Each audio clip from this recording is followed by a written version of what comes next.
Hi, everybody, and welcome back to our countdown of the 25 greatest moments in Survivor history.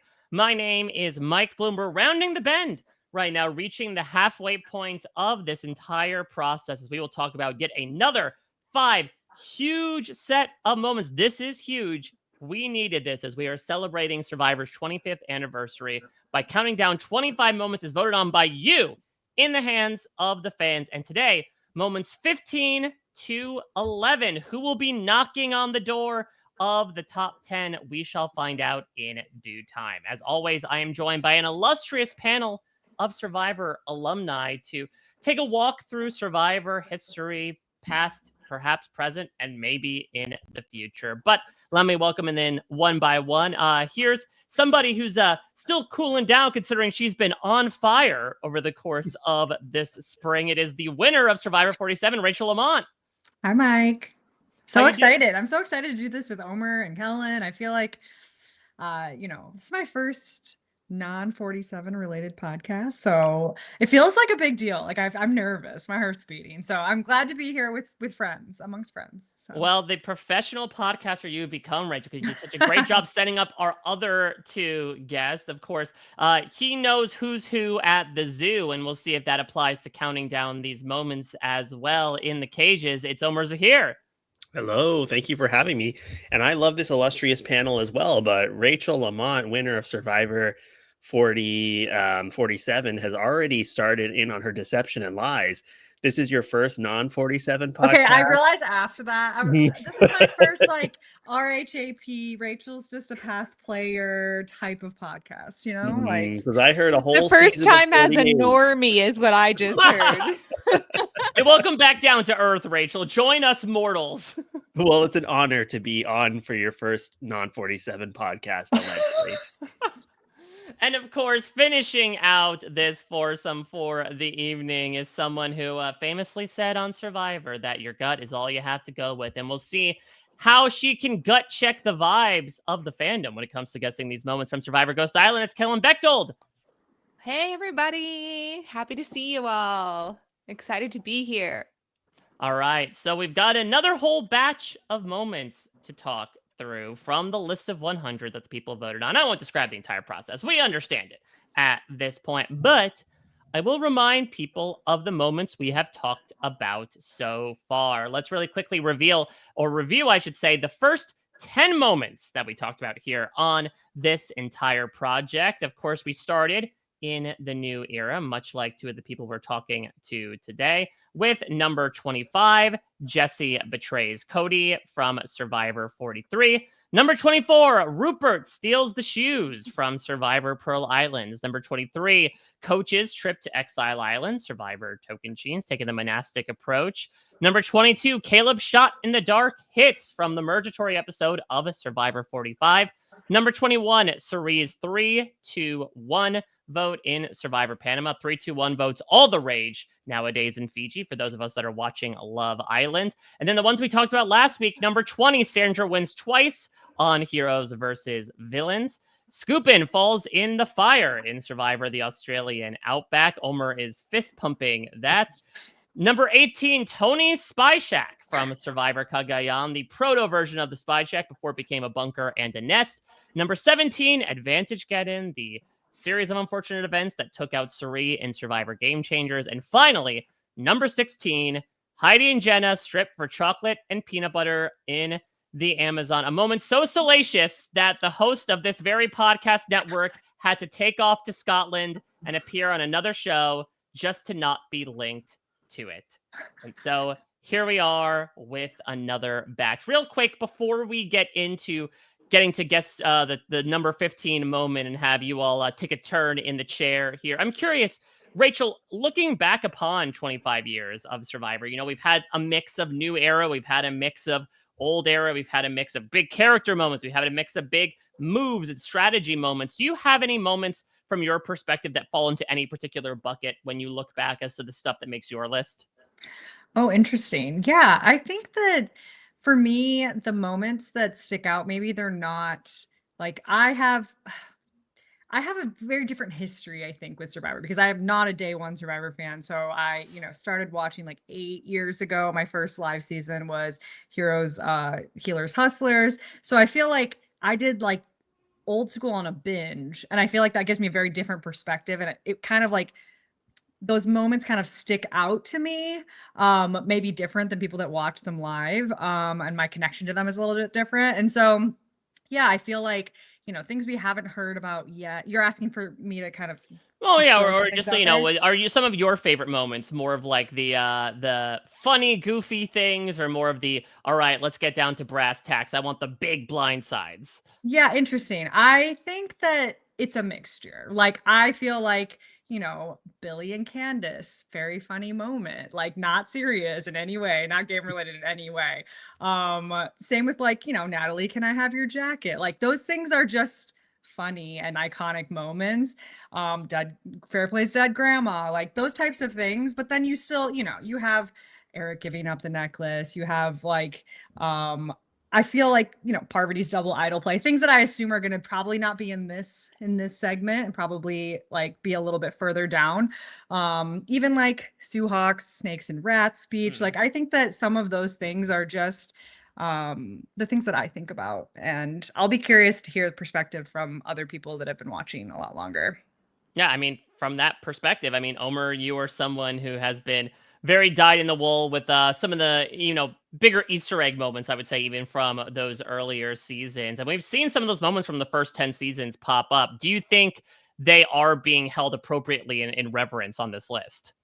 Well, Michael, if you don't give me chocolate and peanut butter now, I'm taking my clothes off. So Yeah, it should be noted in the video version. I saw Omer, you I starting. wasn't entirely sure what you were doing. Okay, you were stripping. I'm glad that is verified for all of us. Yeah, but you have to give it to me, otherwise I'm gonna keep going. That's the deal. Well, It's with the reverse. tariffs, I don't know how quickly that's going to get to you, Omer. I think that so I started the first episode of Survivor I ever watched was the most famous Jenna Lewis tape moment ever, was when she didn't get the video from the loved ones. And that was just an iconic moment that should be on this list, in my opinion. It captured my attention. Then having Greg talk about his sister in incestual terms, a very funny introduction to Survivor. And I think that those are really funny character moments. But I think for me, I prefer a little character stuff mixed in. Like one of my favorite moments ever was when Sugar did not give the cookie, or gave the cookie to Randy and he wouldn't take it. And then he got blindsided with the fake idol. Not like a top strategic moment, but very funny and kind of deserved. So I loved watching that sort of stuff. But as far as like, if I look at Rupert and his stealing of the shoes, certainly an iconic moment. But I think that Rupert getting blindsided, I would probably put higher than that sort of moment. So I think that I like heavier strategy, but character moments sprinkled in. What's the balance for you, Kellyn? Oh God, who's new here? I was on mute. So for me, I would say like out of the 5 moments today, I would probably say like 4 personal moments or like human moments with 1 strategic move put in. I mean, if it's like both at once, like what I can think of as like Michaela being blindsided, and that is like because I think the perfect moments for me are when someone is so raw and out of control. I think those are the moments when I was watching before I was so drawn into, and just like what would happen with me if I was stripped down to that, just like stripped down to my bones, out there in front of everyone. And so those tend to stick out to me when people are just being their self and they can't help it. And sometimes it's really not their best self. And I don't want to make fun of anyone, but like those are some of the moments that stick out to me. Like, this is not on this list, but like Kat crawling to her brother or whatever, like those kinds of things, I think earlier in Survivor are what was just like, what the hell would I do if I were in those situations? So at least I stayed on my 2 feet when my brother came out to loved ones visit. All right, I can't believe we have Navidi Strong Kellyn here, where I can ask her about one of my favorite moments that's not on this list. What did you think? So some moments, they take a while to become iconic. Other moments are iconic the instant that they happen. And what did you feel watching Angela down that sea cucumber like that? Like that was crazy. You are increasing increasing the explicitity rating of this, just with every syllable that comes out of your mouth, Omar Zaheer. That was crazy. I didn't feel anything, but maybe some other people watching had all the feels. I mean, I guess that what I felt was just absolute shock. I just remember being like, what is happening? I actually just saw that clip the other day. I don't know what website you watched that clip on. It is insane. It is worth a rewatch and probably should have been in the top 10 of the best Survivor 50. moments ever. All right. Angela for 50. Well, let's take a gulp of moment number 15. And as per usual, I'm trying to guide you here. I'm not going to throw you completely in open water here. I'll give you a bit of a lane to swim in. So, moment number 15. Look, The Traitors is on the brain. The cast has recently been released. I will say that moment number 15 heavily spotlights a Survivor player who either has appeared or will appear on a season of The Traitors. Omar, you're nodding your head. Do you have any moments in mind right now? I have a guess. Yes. Go I my heart wants to say when Jam Jam burped into Carolyn's mouth, but my head says that it's going to be, did you vote for who I told you to vote for, Jacqueline? Okay. Natalie Anderson. Okay. Rachel, Kellyn, any opinions to the contrary? That's a good one. That's a really good guess. I was just trying to think of maybe a Boston Rob moment. I have a coming guess. through. What's your guess, Rachel? Go ahead, Rachel. It could be Stephenie being the only member of Oolong left. That does seem like a fan. Mm-hmm. Good guess. Mm-hmm. All right. Well, we got a couple of guesses in. Let's see what moment number 15 is. Dirty, hungry, and all alone. This is no way to be. Pack your canoe with all you want.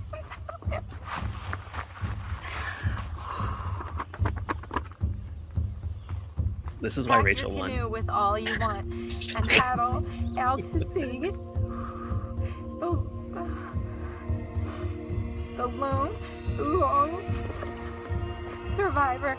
You're the only to endure. The next phase of your adventure starts with a trip to Karor. That's awesome. Oh my God. It's a merge. I'm gonna have friends and food. Oh, thank God. Okay. Oh, getting all out here. All right. Wow, the strings in the background. Yeah. I never heard that that music before. back then was. It felt like a pop 10 out of 10. song, like about to. Well, we've it's a solo act, Rachel. As she said, "See you later, Oolong." But we were saying hello to Stephenie LaGrossa, as indeed moment number 15, as you predicted, is her becoming a tribe of one in Survivor Palau, the first and so far only time in Survivor history that an entire tribe was decimated, to quote Amy O'Hara, before the merge. Omar, thoughts on this moment? I mean, this was a huge moment during the live airing of the show. Like, everybody saw this new cast of 20 people. I feel like this is the first season as well that was so heavy on the actors that were just dropped on the island and had no idea what was going on. Like, and the majority of them were on one tribe. Yeah, like 10 of them wanted to quit, and then and they were all on Oolong. So watching her kind of claw back her way after week after week after week, and then she's left with, two strong men that she just, gets out of the way, including the person that helped her learn how to make a fire. So I thought that was, it's the reason she's on season 50, like that's why her legacy, because everything since then hasn't been that great, but this was the moment. It was huge. She was the most popular survivor of all time to that point, even more than Rupert, which is why he wanted her out. Yeah, it's incredibly true. I think it cannot be overstated. Rob talked a bit about Rupert Mania in the moment with the shoes, but like Stephenie is far and away, I would say, at her zenith, like the most popular female contestant in all of Survivor. And I would argue, like, again, this moment certainly hits near the top, at least, that Rupert did. If there was another America's Tribal Council, she would have won $1 million as well, just because of how entirely unprecedented this is. Obviously the clip I pulled is from the very end of it, but there's Kellyn in an entire series of scenes where she's doing all the typical things you have to do on Survivor by yourself. She's starting a fire. she's fishing. The days of comparing this show to Castaway had sort of winnowed away by the time Survivor Pullout came along, but they promptly brought the comparisons right back, considering that Stephenie was a survivor in more ways than one in that moment.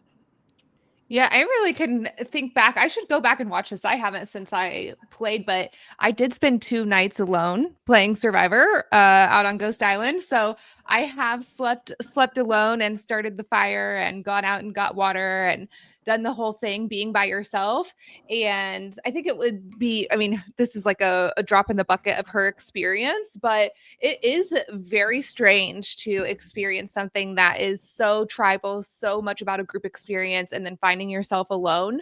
I can remember thinking that she was just like such a badass. There was like a part of me thinking how strong and cool and amazing that she was to be doing this on her own. And yeah, it's a whole different ballgame to be the only solo gal living on a beach in the game of Survivor.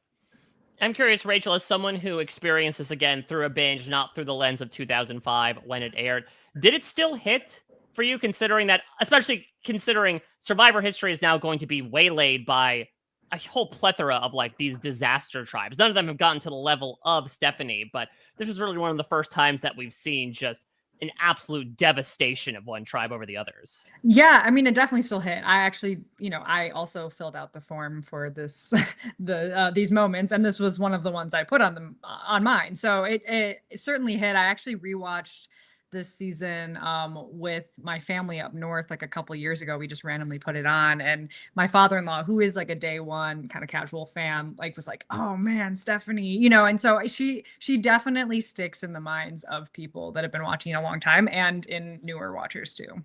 Yeah, I mean, next season, right? Survivor Guatemala, she's going to walk down from the pyramids, and you're going to have people turn to her and say, "I applied for the show because of you." Again, that's a phenomenon we've only really seen a handful of times. Let me take things one step further here. I'm gonna try to pull open some sliding doors right now. There are no doors on Survivor, but I'm gonna try to set the house here, because Stephenie is again in a completely new situation. She is completely by herself. She is the sole survivor before one was actually crowned in Tom Westman this season.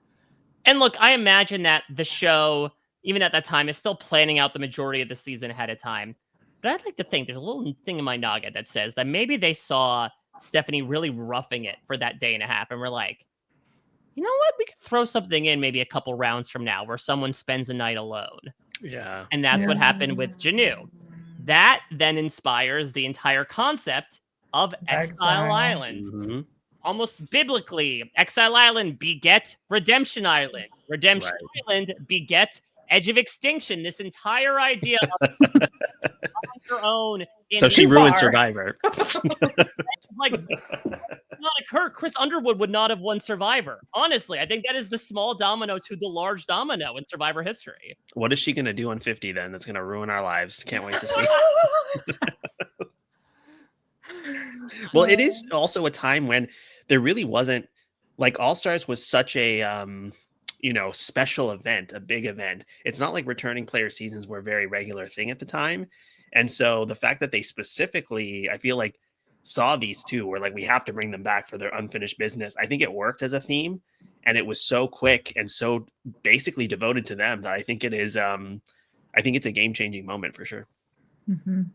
Yeah. I think you brought up a really great point before, Omar, that like, this is also a nice reminder as to why Stephenie was cast on Survivor 50. Is that, to your point, she has had 2 subsequent appearances. She did a lot better in the next one from a placement perspective, maybe not from a reputation perspective. The third time, it was worse in both, but like, people still remember this, right? Like, despite how bad of a look Stephenie was in Guatemala, she was still like a lock for the Heroes tribe in Survivor Heroes versus Villains. And it was because specifically of something like this, something that you would definitely consider, especially from a survival perspective, like the biggest underdog moment in the show's history. Definitely.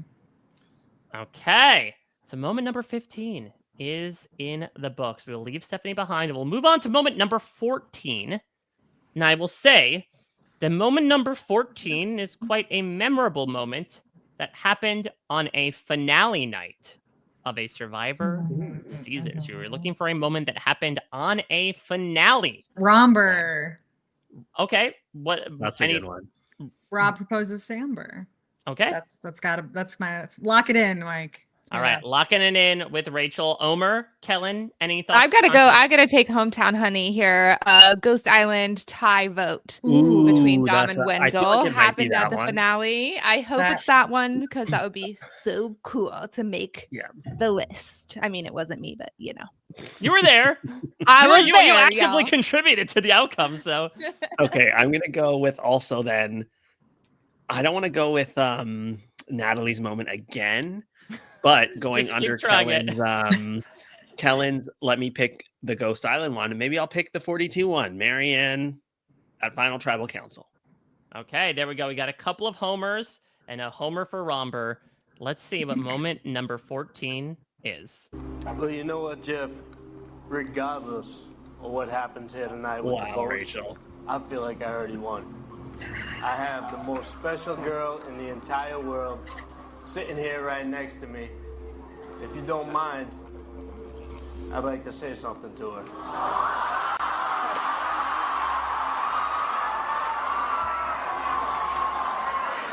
Amber, we came a long way in this crazy game.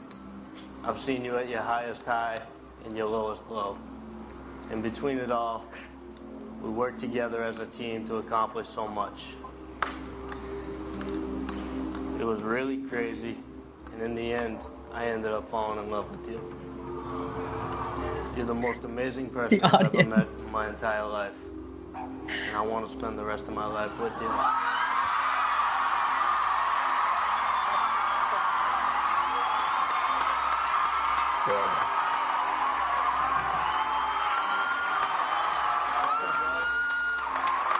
love you with all my heart. Will you marry me?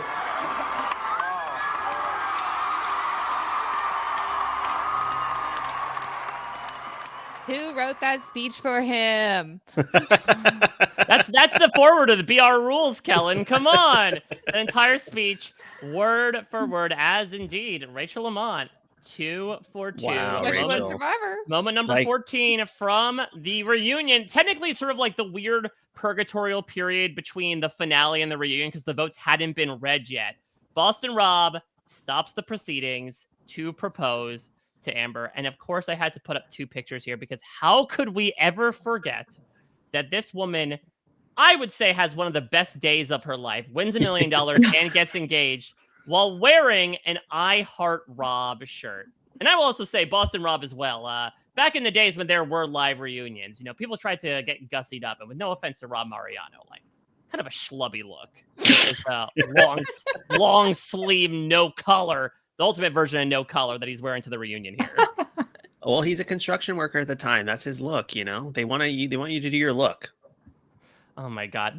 This is wild. Like, this was absolutely bananas because look, in Survivor history, ever since the beginning, it's been laid with the path of people getting laid or suppositions therein, right? Of like Greg and Colleen, the one-sided thing between Colby and Jerry. This was like an out and out. I mean, Rob Cesternino said it. Rob and Amber are going to do it. And while maybe that's not confirmed out on the island, like we watched 2 people fall in love, not only on that, Kellyn, but like on one of the most like cutthroat personal seasons in definitely Survivor up to that point, still maybe in Survivor history. Like there were so many emotions out there in the moment. Who would have thought that one of the most prevalent emotions would be love?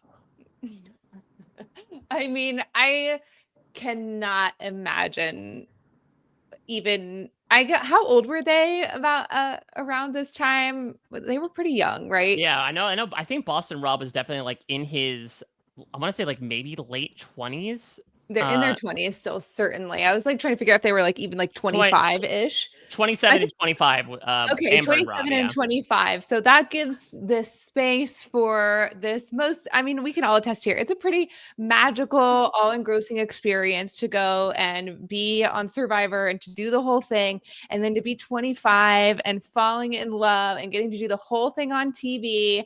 It is really that Disney princess experience without a shower that you're hoping for as a young girl. It was. Obviously remember this moment. I cannot imagine going through that myself, but I'm happy we all got to witness it, and it is very sweet to think, and that they're still married today and have 4 beautiful girls. Like, it's just a really lovely love story, and who doesn't love love? I am intrigued if we did a census only inside the Mariano Burkich household, if this would have ranked number 1, because they have a lot of high key moments in that household that they can celebrate. I think you have to say this one though, don't you? If you're in the household. I mean, it could be they have mom winning $1 million, dad winning $1 million, them almost winning another $1 million on The Amazing. But I would argue that without this moment, those other moments maybe don't happen. Don't happen, yeah. Very true. Where's the Back to the Future spinoff where someone like stops this enchantment under the SeaWorld dance and all Rob just disappears from this photo? Yeah, exactly.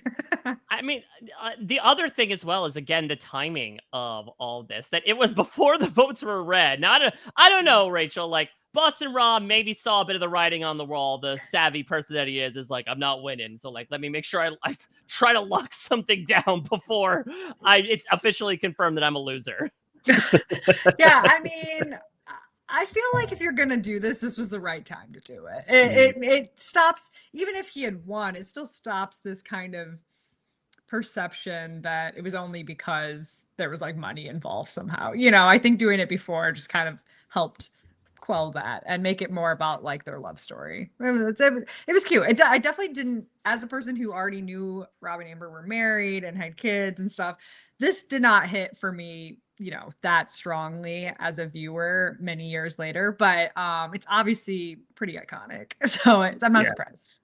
I loved it. I mean, I was the biggest Rob Burr fan at the time, still now, honestly. But like at the time, I was like rooting for them so hard. Everybody hated All Stars because all their favorites were going out early, but I loved it because my favorites were making it to the end and sailing right there. And so I was excited about this. Then when they went on The Amazing Race, I was so into the race, like so exciting to watch all of that play out. I was so excited to see them both come back onto Winners at War. So this moment was pretty big, but it is, I never thought about this until right now, but it's actually crazy to have the most like intimate, special moment of your life performed not only in front of the world, but also in front of like 7 people that hate you so much.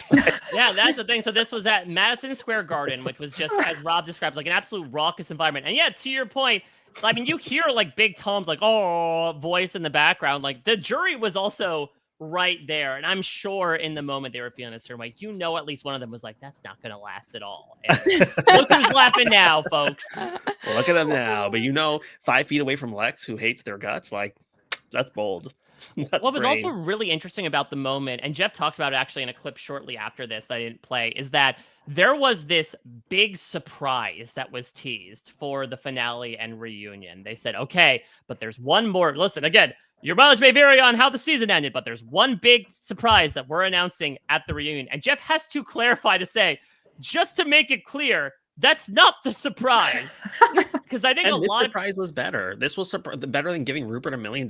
Who cares? Yeah, exactly. I think this was, I was trying to remember, honestly, if it was unexpected. Like, I certainly was on the message board at the time, but I think obviously without this being the world of social media, like people were not paying as close attention to whether Rob and Amber had done anything after the season to be like, oh my God, he's going to propose. I'm sure there was like some scuttlebutt about it, but I think people were more so in the weeds about America's Tribal Council and that heavy speculation than like, oh, Boston Rob just proposed in the middle of a finale. People totally thought that this was the surprise. That's what they were predicting up until it aired. I mean, like. now we got both here as Boston Rob is able to put a ring on that finger as Amber slowly puts a crown on her head subsequently. I mean, listen, the reunion moments, hopefully we'll see the return of it for season 50. It's produced a lot of really awkward stuff, but there's occasionally some gold nuggets here in the form of getting to see true love blossom and reach the next stage in front of, again, many people, and to Omar's point, people who virulently hate their guts at the moment.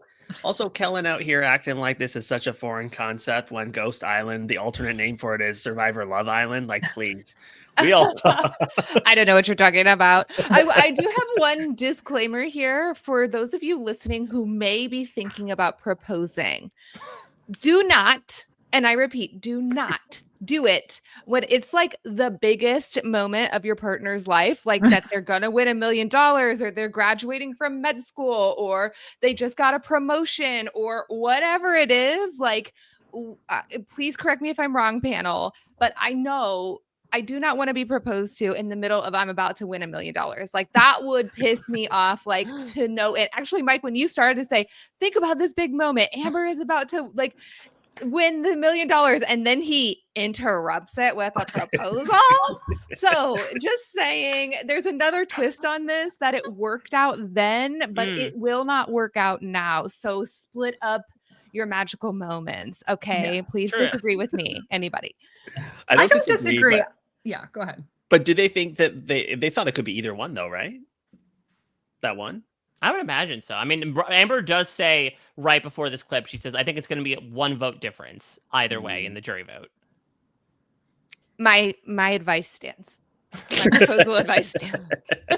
For me, I think it's less about the fact that it's 2 huge moments and more about the fact that you have to be a certain kind of person to want a public proposal. Like I remember very adamantly like being at like a Red Wings hockey game and someone does the proposal on the Jumbotron and turning to Derek and being like, don't ever do that. Like that's not the vibe, you know? Like, so I think you just know your partner, maybe. Yeah. Your partner really will have said, if your partner has not said, I want it to be on screen and I want there to be millions of people watching or hundreds or whatever, they do not want that. So yeah, anyway, side note, do not try to recreate this moment. It's for Rob and Amber only. And we saw what happened when they tried to recreate it with David and Carolina. I was gonna say there's a 2 sides to every story in a manner of speaking. And listen, good luck finding these shirts if you want to try to mimic this proposal. But yeah, I mean a wild way to end,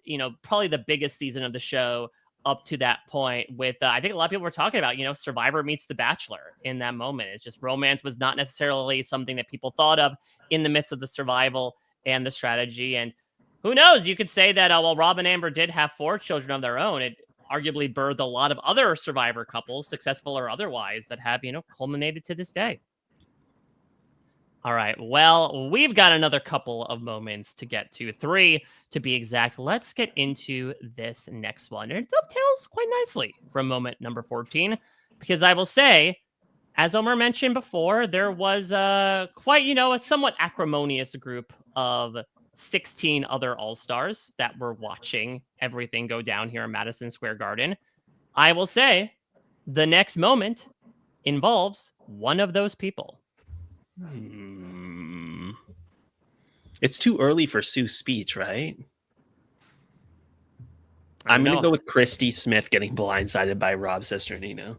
Okay, all right. There we go. The ultimate Homer response. Rachel, Kellyn, any guesses? A moment from somebody who was at the All-Stars reunion.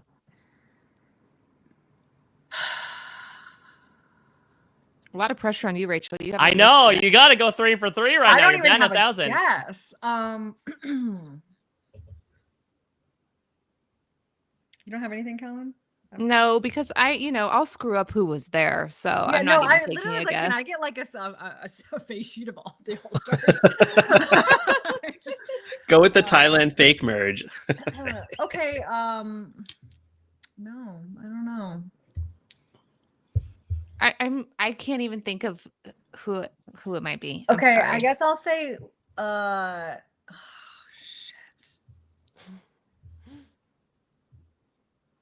like Lex's Blackberry. Lex's Blackberry. Shane's Blackberry. Fuck. Okay, see, I didn't even. All right. Well, regardless of who's owning the phone, let's get Jeff on it and see what lucky moment number 13 is on the countdown. If you can. Lex, move it out. As soon as we merged, Lex comes running over to me. Rob, make me feel comfortable. Tell me that I'm safe. Well, I'm making the deal, save Amber, and I'm gonna help you later on? You guys didn't really believe that, did you? Come on. I should have let you know that I appreciate everything you did to save Amber. but myself, Amber, Big Tom, Jenna, Alicia, and Rupert. have agreed to stay together as a group. I can't even believe what I'm hearing. Yeah, I know. Let me tell you something right now. That was not a game or strategy decision. It wasn't strategy decision. It was you have nothing to be angry about. It was a brother coming to another brother saying, friend to friend. And you know what? Right. I had my game all worked out. And if I had gotten rid of Amber, you know what I would have come in here with? I would have come in here with my numbers advantage. And I did that just because you're my friend. You would have sworn, you would have tried to base I completely, my own game. I screwed my own game up. I'm sorry, buddy. I just can't even believe what I'm hearing. You're asking me to screw everybody else now. You got more allegiance to them than you got to me. I made an agreement favor. with them. I asked you for a favor. It's about being betrayed by my friend. Right. It's about getting a knife in the back. Like, honestly, I don't know what you want me to say, Lex. I know, like, I want you to say that you're gonna be true to the word you gave. the word I gave you. Make no mistake about it, Lex. Between you and I, and you want to put our friendship on the line, I'll put our friendship on the line over this. The word I gave you was that if I can take care of you, I will. I'm sorry, I cannot. All right. So no blackberry, but some sour grapes. Yeah. Perhaps. See, my instinct was telling me one thing, and my embarrassing moment. See, I got the Lex part of it. You got the point. I'm giving you the honestly, point. I'll give you the point. Yeah, that's no, I don't deserve the point. Because The this was clairvoyancy is pretty crazy. wild. Just erase the embarrassing I did not expect this moment would rate so high, and I especially did not think it would come immediately after Boston Rob proposes to Amber. It is also from Survivor All-Stars, Boston That's Rob crazy. betrays Lex, where just to piece together, we usually don't do context here, but again, it's a little bit of a scattershot montage here. There's a tribe swap. Amber essentially gets screwed. Rob makes a last-minute deal to Lex. You take care of her. I'll take care of you if you can. Lex lives up to his end of the bargain, decides to keep Amber in lieu of spurning Jerry, makes the merge. Boston Rob basically says, like, yeah, that check pretty much got, bounced the second that I wrote it to you. And we get this incredibly visceral scene where, as Lex says, like, from his perspective, this was not about the game whatsoever. This was something he did as a friend to another friend. And in that moment, the friendship was over. The original Survivor pre-gaming, coming to life probably on our screens, right? Like, don't you just get the sense that it was really the first time, I don't know if it's the first time, correct me if I'm wrong, but one of the first times where the screen was the first drops returnee into season, play. right? So it had to be. So yeah. true. Yes, very good. So it has to be the first time where you start to feel like almost zoom out and be like, oh shit, these people knew each other. There's real relationships, and like, damn, this cuts deep. Yeah. I mean, that's the thing, is that, you could say that it would make more sense with the way Kathy feels. And Kathy trims it a little bit to kind of finishes Rob's sentence when he forgets Rupert. But like, she is incredibly distraught. She'll talk about this at Final Tribal Council. Her and Rob had this incredibly tight bond. They were the only two representatives from Marquesas on this season. But yeah, to your point, Kellyn, this was all done outside of the game. That I believe there was a deal between Rob, Lex, Kathy, and I think Big Tom was the one who was the fourth party involved, and they had plans to run it to the end. So when Lex faced this moment, he said, like, okay, yeah, I mean, I'll save Amber, but like, you got me, buddy, right? Like, we're just going to get rid of her at some point and run it to the end. And Boston Rob made it very clear in this moment, pre-gaming can only get you so far in returnee seasons, especially when you got the love goggles out there. Yeah, and I was this was a crazy moment, and I was very much team Rob in this moment. And I will say why. It's because Lex was such a hypocrite. I'll stand on business and say that he did the same thing to all of his friends, but when it was done to him, it was too much, and he has been whining about it ever since. So I think that if you're gonna do it to, especially Ethan, if you're gonna do it to Jerry, you're gonna do it to, like, it's conveniently just the game when he's voting those people out, literally saying this is business this time, this is not about friendship. Then when it happens to him, it's all of a sudden beyond the game, and all of it, like, wait, I'm not here for that. And so, yes, that's my opinion. Also, I don't think that people give Amber enough credit in this moment because, yes, Rob said this to Lex, but if you go back and listen to those All-Stars interviews at the time, Kathy is the one saying, Lex was unsure. He left the decision to me, and Amber really convinced me to keep her. But everybody forgets all about that because Oh, just a fight between the boys about what gets to happen to the girl. Good call out, Omar. I don't think it could have happened without both of them, and I don't think she gets enough credit for saving herself in that moment as well. Yeah. Go ahead, Rachel. I don't have too much to add, but I would love to like know how this hit in real time. Like, was this like kind of a like, oh, I can't believe that he didn't save like did it? Whose side was America on? Very much Team Rob. Okay, Lex was one of the most universally unpopular Survivor contestants after All Stars. I feel like it was split. You don't think? I mean, I remember the twat waffle period, Omar. I don't know if you remember that. Where like Survivor sucks mocked him mercilessly because of this. That I'm I not think sure I know what a twat waffle is, but nor do you need Lex. to. That's what it was. But yeah, I think it was this idea that I wouldn't say they were like hugely pro Rob, Team Romber, like Omar was saying, but it was more so this idea of like, listen, we didn't know about this. This was not information that we were privy to necessarily. So from our perspective, it's not Boston Rob betraying this friendship and breaking this pregame deal. Again, this is a day without social media. We didn't know that they were thick as thieves. We didn't necessarily know that they were working together. We just saw them as two separate entities from two separate seasons. But no one cared that he was like, take care of her, I'll take care of you. And then he just really didn't. They just thought it was good gameplay. I mean, I think, it was more so like oh my God, the romance survives, right? Like, Star-Crust lovers have survived the biggest sense. obstacle. And so, I mean, certainly, it's something that you could argue lost Rob $1 million this entire moment. He still got it, though. Exactly. It segues really nicely into moment number 14. But it's also like, I mean, I the more I talk about it, the more I'm obsessed with the fact that this moment is on the list and it's high as it is, because like, this kind of is Survivor as well, especially from a returning season, as we're getting into season 50. It's been a while since we've gotten into one, but like people forget that, like, honestly, some of the returning seasons are the most emotionally charged. You would imagine like, well, these are people who have played the game before. They understand that it's all strategy at the end of the day. So much worse, because these people, some have played in the sand together, season after season. Others have become incredibly close outside of the show, bonded by this experience. And this was one of the first times that somebody kind of said like, yeah, our relationship outside of the game doesn't matter inside of the game. And it really was this like monumental stamp on not only the Boston Rob brand, but I would argue how these relationships are inextricably tied into returning seasons, for better or for worse. I can't wait till this comes full circle and Angelina goes up to Genevieve and says, take care of my wife and I'll take care of you. And then she cuts his throat. Yeah, because she says like, oh no, you wanted me to take care of him, right? Like in a mafia sense. White Lotus, what? All right, so there we go. We'll say we'll say sayonara to Lex. I hear that's what you say in Boston.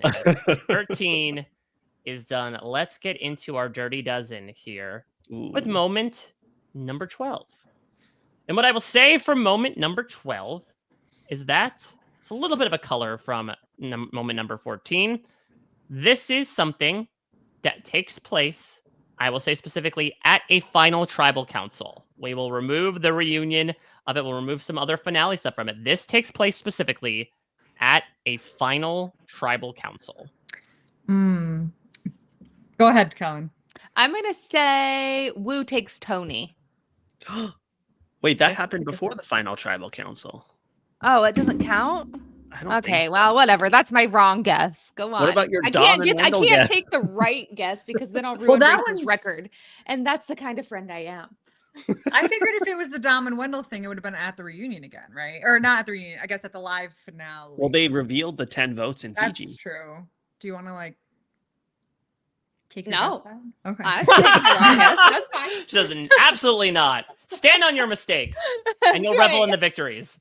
I'll go Marianne again, but if it's not Marianne, I'll have something to say for Rob when he's back from Scotland. I feel like I have to take Dom and Wendell if you're not going to take it, Kellyn.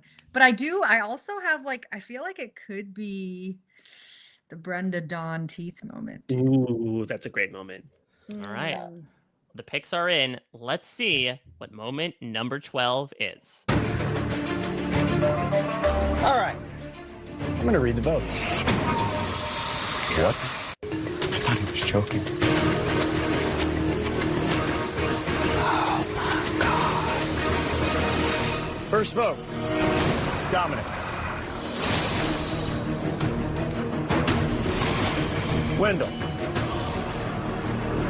That's 5 votes, Dominic. 4 votes, Wendell. 1 vote left. Wendell. For the first time in 36 seasons of Survivor, we have a tie. First and so far only, Jeff Probst says, yes, we have reached it. It's been foreshadowed, and I believe we're also breaking our own ground here, as this is the first moment, of course, the jury vote being tied in the finale of Ghost Island, that one of our panelists is actually in attendance Ding, ding, ding. Kellyn. Yeah, that's right. And I would argue part of getting this vote to tie. Okay. Tell me more. I've never talked about it, but here we are. Top 25. We're spilling the tea. I don't think I've ever talked about this on a podcast. Before Chelsea went up to the booth, she turned to me and whispered in my ear, "Who are you voting for?" And so I will argue that I pulled Chelsea over at that time to pull her vote from Dom. She and Dom were very close on the island. Maybe this has nothing to do with me. I'm totally just like egocentric telling the story this way. Listen, again, you are the narrator right now. We're going with this. Absolutely.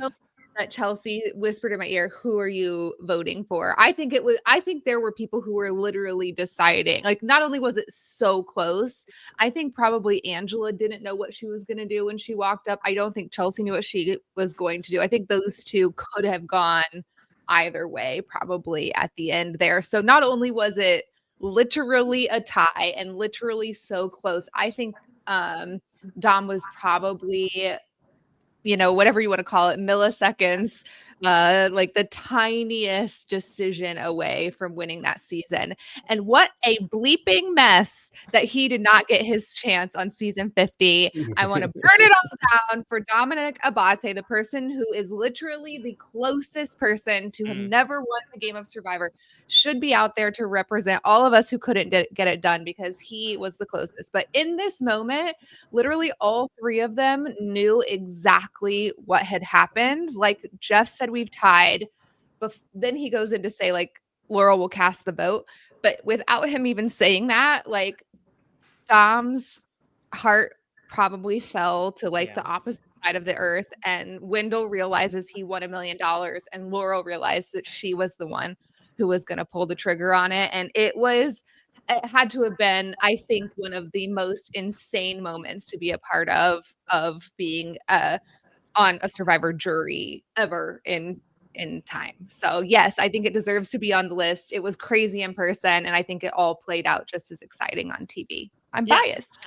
I mean, we got a couple snatches of it that I wanted to include there, of have Chris Noble being like, "Oh, I just thought Jeff was kidding," a classic jokester Jeff Probst, or you had Donathan going, "Oh my God." So from your perspective, it sounds like no one really knew that this was coming. Sometimes with juries, you probably have a sense as to internally where the votes were going. It seems like once Jeff said, "I'm staying put," again, doing the new era before the new era, everyone was like, oh, something's different this time around. Could we actually have reached unprecedented territory?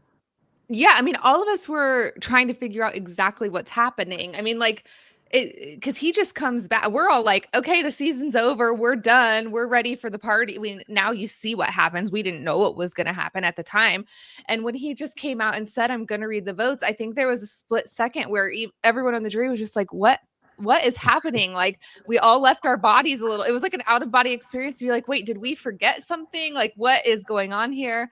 And then in that moment, just heart-wrenching moment for Dom and for everybody just being confused. And we may or may not have been having some drinks on the way to tribal. And so don't drink and vote, folks. That's how you get ties. Yeah, let me tell you, I think we all contributed to that in that way. Talk about tying one on. But I don't think any of us, unless I was left out at Ponderosa, which is highly possible, I don't think people were actually talking about we certainly weren't openly talking about who we were going to vote for.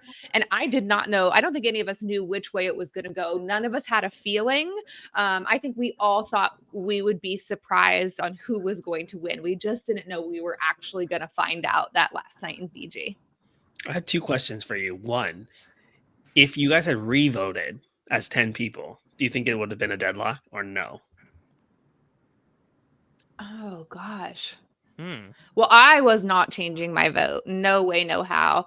I think if they could have talked, I think Dom probably could have pulled a couple people over.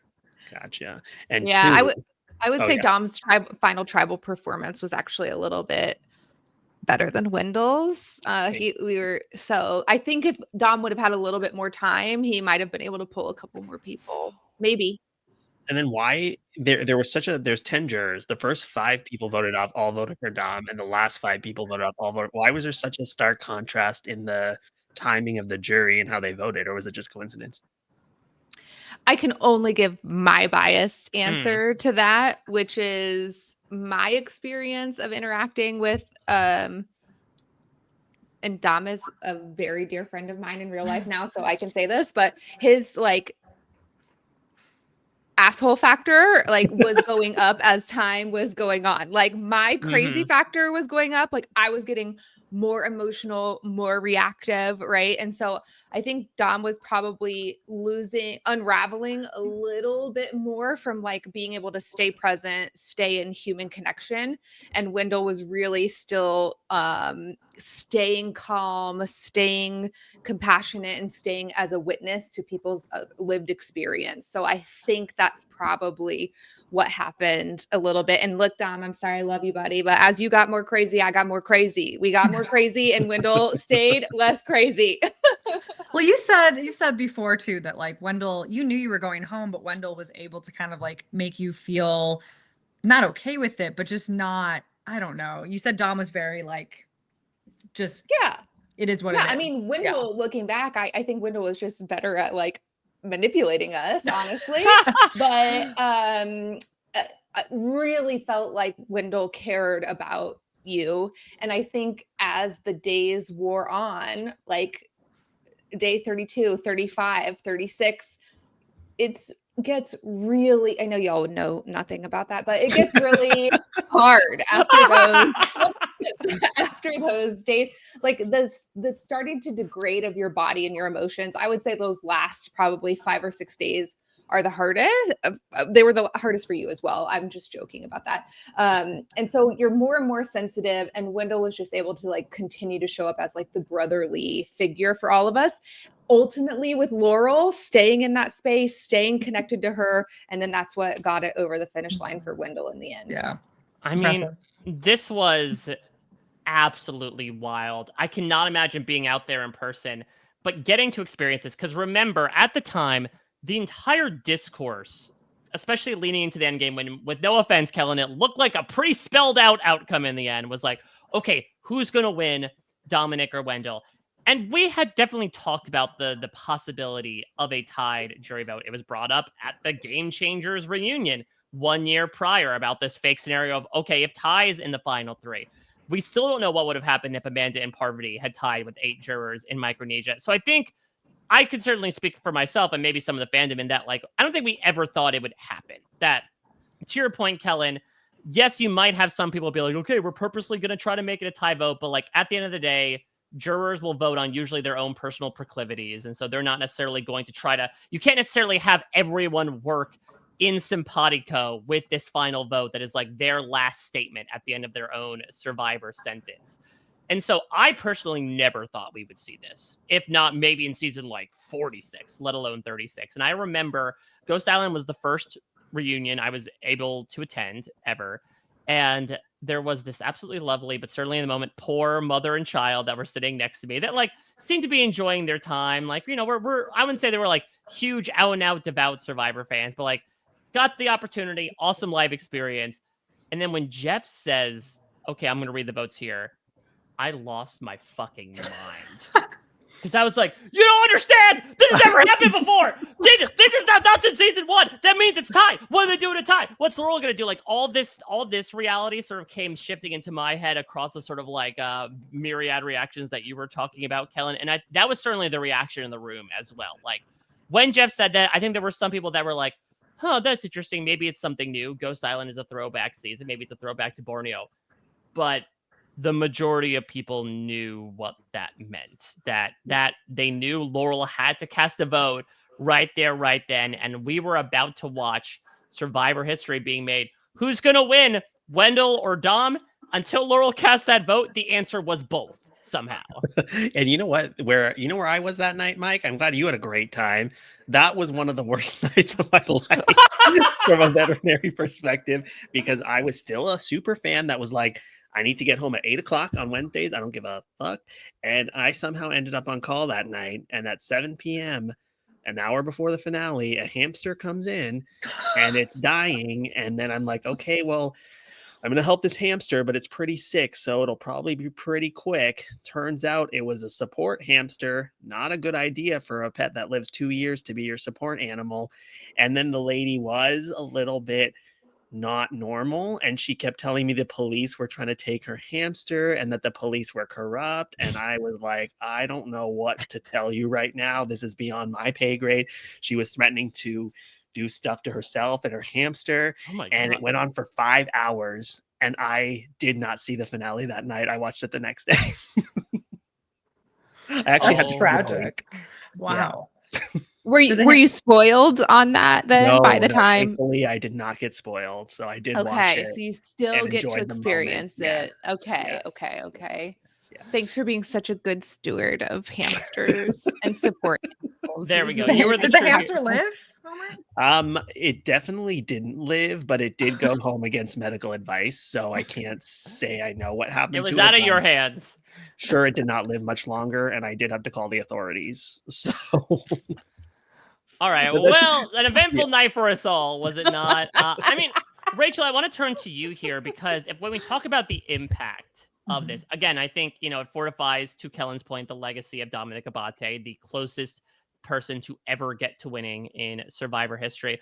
But as someone who walked into her own final tribal council situation, has the seed been planted since 2018 in the minds of everyone who reaches the final 3 of like, there could be a tie? And so if that happens, I better have, my worst case scenario planned out. I better butter up that 0 vote finalist. Yeah, I mean, respectfully to Sue, like, I brought her to the end with me. She was my ally, a very loyal ally of mine. But I was also aware that if things went crazy, I thought that I had Sam by a decent margin. But had it not turned out that way and Sue had to vote, she was certainly voting for me over Sam. And I think Teeny might have been a similar way, but it's hard. Like, you never know. And so I was like, yeah, of course I'm going to pick my ally to bring to the end with me. So yeah, it's not something that I really thought was a true possibility, but she had her lingers in the bases back of your covered mind. anyway. That's the true Rachel winner. and she's 4 for 4 here on the guesses. This is crazy. I know. I don't know. I She's really don't deserve the Lex point, but we'll see. We'll see how the 5th one goes. happy. I'm curious. I want to throw this out to the panel. Will we ever get another tied jury vote in Survivor history? Are we one and done after Ghost Island? I mean, we almost got it on 45, right? Like, I think it's very possible. And 46. Yeah. Oh yeah. Duh. Yeah, 46 seems more like the Ghost Island prototype of like nobody really knew what the other person was doing, and it just so happened to fall the way it did. Yeah. I'm curious, from an outsider's perspective, do you think it was a tie because they worked so closely together as a pair, and then that's what set up the tie, or something else? That was what I had assumed at the time. And that was sort of like what Laurel had sort of espoused in one of those confessionals, right? At the mid-merge, was like, oh, maybe they'll split votes because people had a tough time, inextricably separating Wendell's game from Dominic's game. And so that's the way that I had sort of perceived it. I think, as you mentioned, stuff has come out after the fact to showcase that like they each had individual relationships that were more so baked into those respective jury votes. But I think certainly at the time it went along again with this narrative of like, the two of them are one of the best duos in Survivor history. They worked with each other from day one, and it bears out with the fact that they split those jury votes right down the middle at first blush. Yeah, it really kind of helps make up for the fact that it was a quote unquote boring like post-merge season to have it really kind of come out that way. I think that's why people like Ghost Island on a rewatch better. Go back and watch it, everybody. It's more fun such a good second time rewatch. around. Don't hate on Ghost. Don't sleep on Ghost Island. It's hilarious. There It's are a great hilarious rewatch. people on that season. Like you forget. I just rewatched it. You forget how freaking funny that season is. Really, I was entertained thoroughly. I'm again biased. I am a little still biased, but a little less biased. And I feel like the most frustrating thing about watching Ghost Island the first time is like waiting for the people for Jonathan and Laurel to do something and them not doing it. It's like sort of, you know, yeah, no. And we just saw that again. and I think that like on the rewatch, when you know they just aren't, you pay attention to everything else, and it's so much more fun. I really find it to be like a really fun season. All right. Not just because my good friend Kellyn's on it. But. There we go. So we got the insider's perspective as to the number 12 moment in Survivor history. And unfortunately, we must move on to our final moment of this particular podcast. Moment number 11. And all I will say is, it's been a minute, but welcome back, the new era of Survivor. This is a new era moment just outside of the top 10. What do we think it is? I don't want to steal Rachel's guess, so. Has Operation Italy come up? That was what I was going to say. I'm going to go for home team Operation Italy, but you said it first, so I feel like you get the point. I'll take Operation Italy. I'll take Liz's Applebee's. Oh, that's so good. Meltdown. That's good.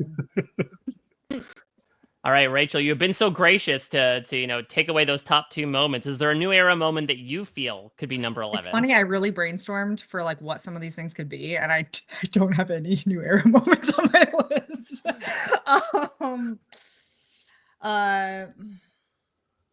Man, those two are really good.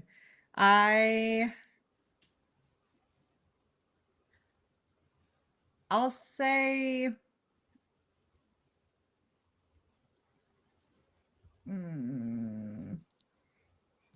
I think it's Operation Italy, but I will say it's like Maria not voting for Charlie. I think that is like kind of a crazy moment.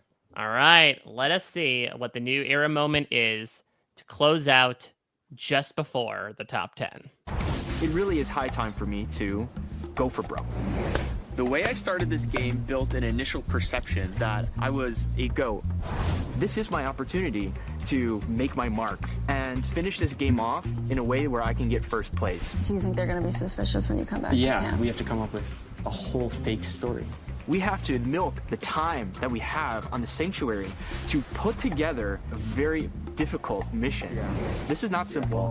It's going to require thorough planning, a lot of stealth, and just pure execution. This is a reward with Italian food.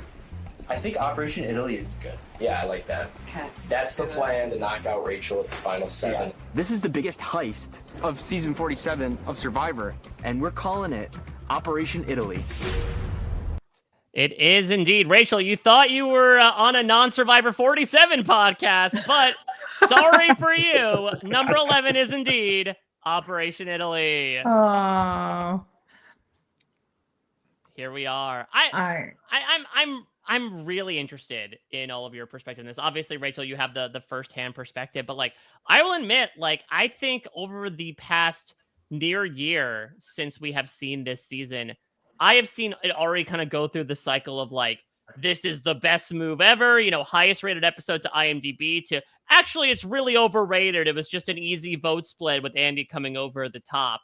And so I am a little surprised, actually, that the final result is that it lands as highly as it does, nearly making the top 10 in Survivor history. Yeah, I personally, I feel like I'm biased, right? I think it is a great move. I am surprised. I thought it would be on this list, but higher in the ranking, just by the general audience's view. But I think that sometimes the best moves in Survivor are the ones that look on the surface pretty easy, but are truly like very complex on the backside, right? Everything, all of these little details have to fall into place. You have to kind of like incept these ideas in a way that feels natural to the people you're doing it to. And like that on paper for people that have never played Survivor sounds very easy, and doing it in real life is very difficult. So I do think it is a brilliant move, and glad I got to help foil it ish. Yeah, I was gonna say what because obviously, surprise devastation from losing Caroline, especially the role that she played in your game. What was it like now getting to watch this all back? I'm sure you had heard through the grapevine up to that point of like, oh, we had this whole name, we had this whole plan happen. What was it like for you watching it back, especially the edit that it was giving? We sort of have the triptych moment as an example. I mean, here. Like Ocean's 11 was my favorite movie growing up. So I feel like this just spoke to me in a way, it was like, I was very torn because it's like, yeah, against my alliance, against my good ally, ultimately they pull the wool over us. But at the same time, it's such an iconic way of like showing the like birth of this, the planning, the execution, the spy music, the split screens. Like what a fun, like just such a fun, probably arguably the most fun episode in our entire season. So it's just it's very cool to watch it back after only hearing about it, especially when you're there. I feel like your memories just get so. I was very convinced for a long time that idol was real, like it was just it's so hard to,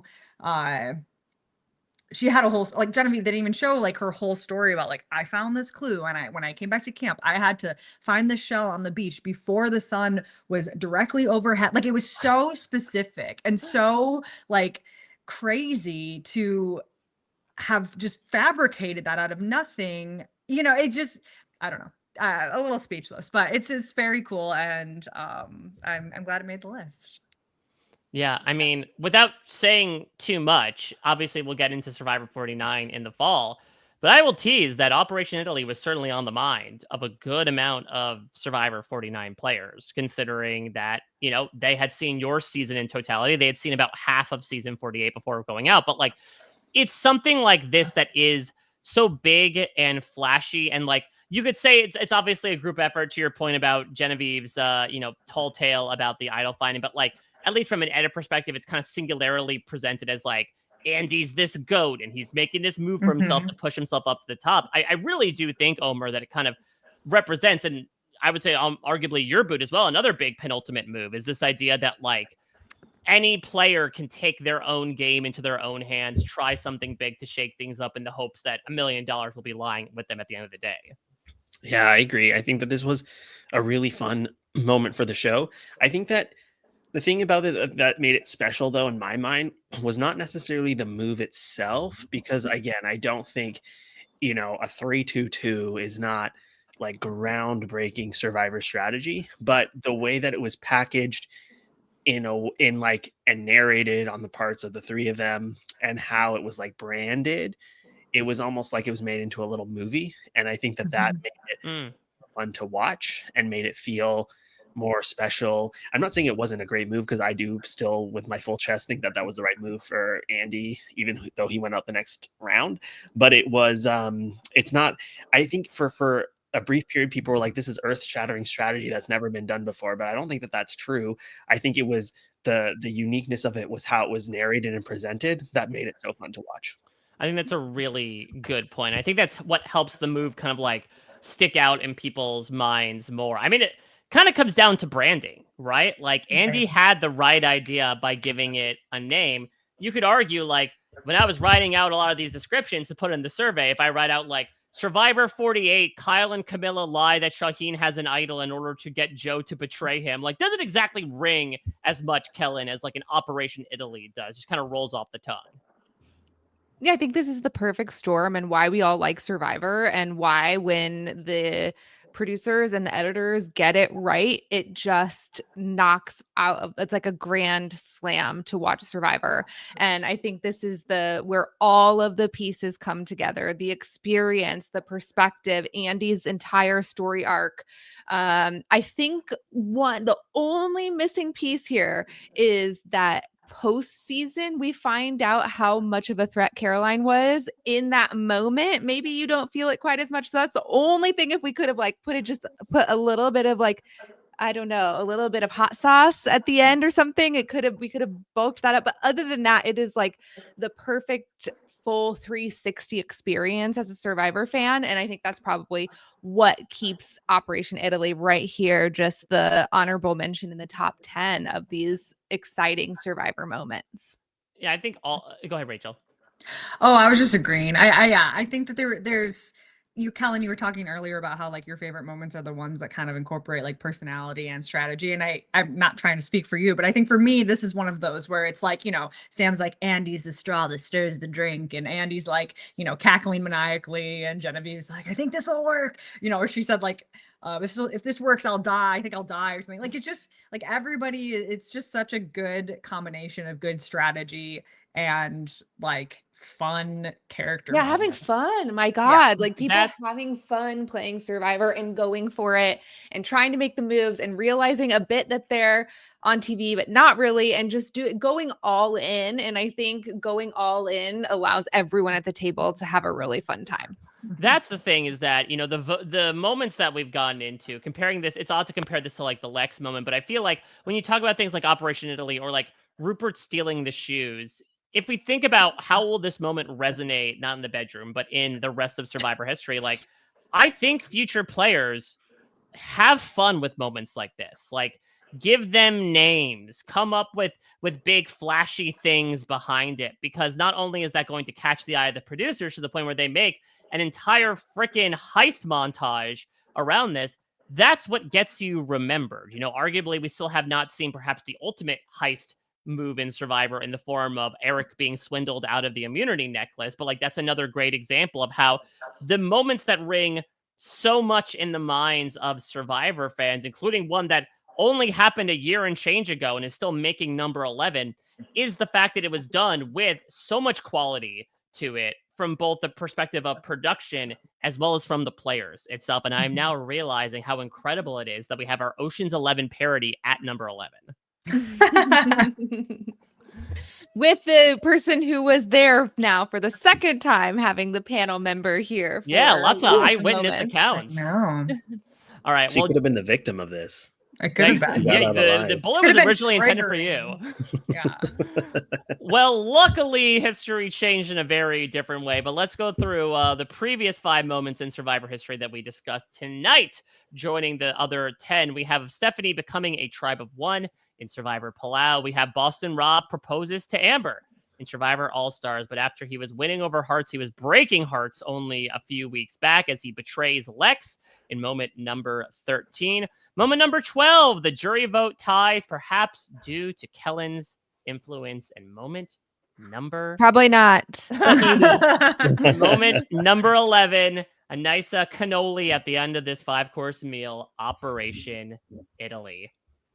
And folks, we have reached the top 10 in Survivor history. And again, those were some weighty moments. So the top 10 has got a lot in store. So let us know in the comments your thoughts about 11 through 15, your guesses as to what the top 10 are. We'll be sure to get into it next week as we recap number 10 through 6 with yet another great panel of alumni. But let me say goodbye to this lovely panel of alumni. We'll go around the horn. Any final words you want to say about this list, the 5 moments we talked about, and any plugs you want to give out? Rachel, let's start with you. I think this list was great. What a fun time to get to relive a moment that happened on my season and one that happened on Kellyn's. And yeah, I'm excited. I hope that this is not the last time I am on RHAP. And it might be talking Survivor 47. To be your first time. Yeah, I just I don't know what to say. Thank you. You can follow me on Rachel LaMont on Instagram, and I can't wait for the rest of the list. All right, Omar. I want to see Sue's final tribal speech on the top 10. I wish that Gretchen being getting blindsided was on this list, but we'll say goodbye to that. But that's my only thoughts about that. Thank you for having me. This was fun. Can't wait to see what the top 10 are. And you can follow me on Instagram or Twitter or Blue Sky. Kellyn? Thank you so much for having me. It was really fun to be here with all three of you and everyone listening. How much fun is being a freaking Survivor fan? Like, even just like watching these go back, it's like, oh my gosh, there's love, there's betrayal, there's moments, there's all of this. Like, I know sometimes Survivor can get really frustrating, like, and I have had my complaints, but remember, every single season, there are at least a few moments. Often, every single episode has like a miniature moment, and every season certainly has one of these things that we remember forever, that changes the game, that sets all of you up for the people who are going to get to play Survivor in the coming years, like sets you up to make a moment of your own. So I'm just super excited to have been here today. You can follow me on all socials at the Kellyn B, TheKellynB, or at the Out Beyond for my business. I would love to have your support there. If you need career coaching or entrepreneur coaching, you can find me online. And thank you so much for having me. The pleasure was all mine. Such a fantastic job from all three of you, offering eyewitness accounts, overall perspectives on the moment, tragic hamster-related stories, and everything in between. Of course, we have got plenty of stuff going on here on RHAP as a podcast. While the Rob's away, the mics will play, in a manner of speaking. Of course, if you missed it, Rob is on The Traitors. And so we had a big reaction podcast. We've got plenty of content coming out. There's a cast assessment with Nicole Cesternino for the patrons. Puya and I got together with Bryce Isaiah to do a cast connections thing. We're doing a proper cast breakdown in a couple days. We've got the Survivor 50 files, where every weekday Brandon Donlin gets together with a previous player to talk about respective person on Survivor 50 that they played alongside. I've got Survivor 48 postseason interviews coming out. The first one with Rachel, your boy, Shaheen Davari, coming out on Friday. Very fun time talking with Shaheen about his time on Survivor 48. So make sure you do not miss a second of all of this. We know Survivor.com to make sure you subscribe to all the Survivor goodness we have. The summer months are just heating up, as is this countdown. As next week, I'll be back with moments 10 through 6 in Survivor history, as voted on by you, the fans. Thank you, as always, for your support. Thank you, Rachel, Omar, Kellyn, for your fantastic insights. Until next time, everybody, take care. Bye-bye. This is RHAP. We know reality TV.